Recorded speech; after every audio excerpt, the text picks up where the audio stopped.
سلام علیکم. وایسا ماسکش دست رو درست کنم. خدا جان.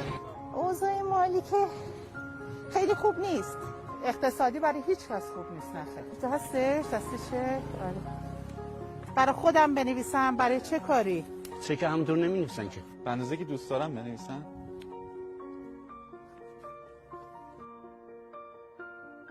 8 میلیون یا 8 میلیارد 20 میلیارد ریال.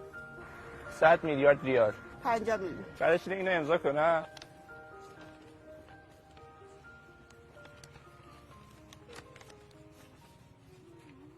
امروز میخوام سکوتمو بشکنم. دلم پر از شکایت. دیگه نه به تو و نه به هیچ کدوم از اعضای خانواده‌ات احتیاجی ندارم. دیگه به من ربطی نداره که نوه کی بودی، پدر تو چه کارایی کرده. کاری ندارم چقدر مظلوم بودی. اگه از اول تسلیم می‌شدی اینطوری نمی‌شد. خلاصه این که پشیمونم از این که توی هیئت‌های تو سینه زدم و اشک ریختم. من الان با گرفتن این چک به تمام خواسته هام میرسم و قید تو رو برای همیشه میذارم. از طرف من میشه به حسین ابن علی. قید حسین بزنم.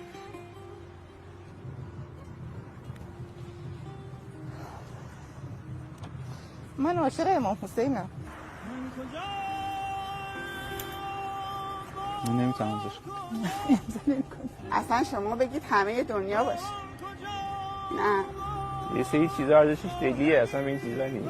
امضا نمی‌کنم، اسمم نمی‌نویسم. عمره همچین چیزی رو امضا بزنم آقا. میشه پرش کنی؟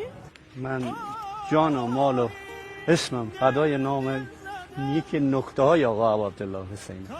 نه تمام آسمان زمین اگر به من بدی بگی بیا از امام حسین دست بکش نخواهم.